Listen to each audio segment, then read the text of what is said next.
Hi friends, చంద్రుడిపై మనుషులు అడుగుపెట్టి దాదాపు అర్ధ శతాబ్దం దాటిపోయినా దాని భౌగోళిక చరిత్రలో ఇంకా ఎన్నో రహస్యాలు మిగిలే ఉన్నాయి.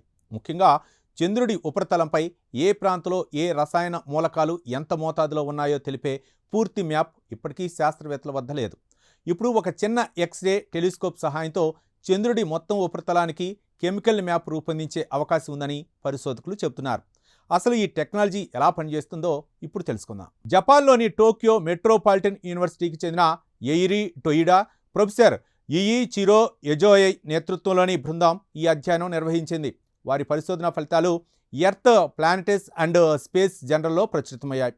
చంద్రుడి కక్షలో తిరిగే చిన్న ఎక్స్రే టెలిస్కోప్ ద్వారా పూర్తి రసాయన మ్యాప్ రూపొందించడం సాధ్యమా అనే విషయాన్ని పరిశోధకులు కంప్యూటర్ సిమ్యులేషన్ల ద్వారా పరీక్షించారు. సాధారణంగా చంద్రుడి ప్రతి ప్రాంతం నుంచి నమూనాలను సేకరించడం అసాధ్యం. అందుకే శాస్త్రవేత్తలు ఎక్స్రే ఫ్లోరోసెన్స్ ఇమేజింగ్ అనే పద్ధతిని ఉపయోగించారు. ఇక సూర్యుడి నుంచి వచ్చే ఎక్స్రేలు చంద్రుడి ఉపరితలాన్ని తాకినప్పుడు అక్కడి మూలకాలు ప్రత్యేక ఎక్స్రే సంకేతాలను విడుదల చేస్తాయి. వాటిని విశ్లేషించడం ద్వారా ఉపరితలంలో ఏ మూలకాలు ఉన్నాయో గుర్తించవచ్చు. గతంలో అపోలో మరియు చంద్రయాన్ మిషన్లు చంద్రుడి కొన్ని ప్రాంతాలకు సంబంధించిన రసాయన మ్యాపులను రూపొందించాయి. అయితే మొత్తం చంద్రుడి కవర్ చేసే పూర్తి మ్యాప్ ఇప్పటికీ లేదు.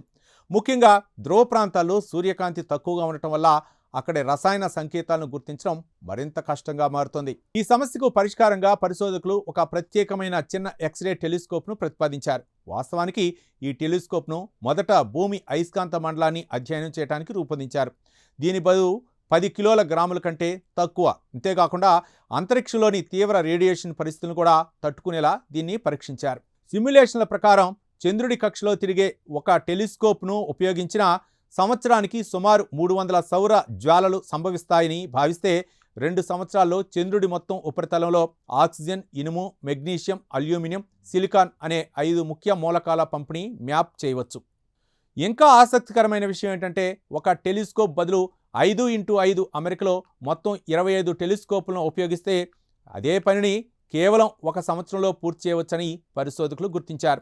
2 సంవత్సరాల పరిశీలనలతో సోడియం మూలకాన్ని కూడా మ్యాప్ చేయవచ్చని, అలాగే మ్యాప్ రిజల్యూషన్ను మరింత మెరుగుపరచవచ్చని వారు చెప్తున్నారు. చూశారుగా, చంద్రుడి పూర్తి రసాయన మ్యాప్ లేకపోవడం వల్ల దాని ఆవిర్భావం, పరిణామం, భౌగోళిక చరిత్రకు సంబంధించిన అనేక ప్రశ్నలకు ఇప్పటికీ సమాధానం లభించలేదు.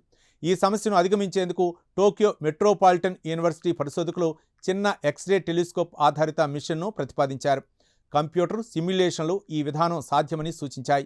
భవిష్యత్తులో ఈ మిషన్ నిజంగా అమలైతే చంద్రుడి ఉపరితలంలో మూలకాల పంపిణీకి సంబంధించిన తొలి సంపూర్ణ మ్యాప్ను రూపొందించి మన సహజ ఉపగ్రహం చరిత్రలోని ఎన్నో రహస్యాలను వెలికితీసే అవకాశం ఉందని శాస్త్రవేత్తలు భావిస్తున్నారు.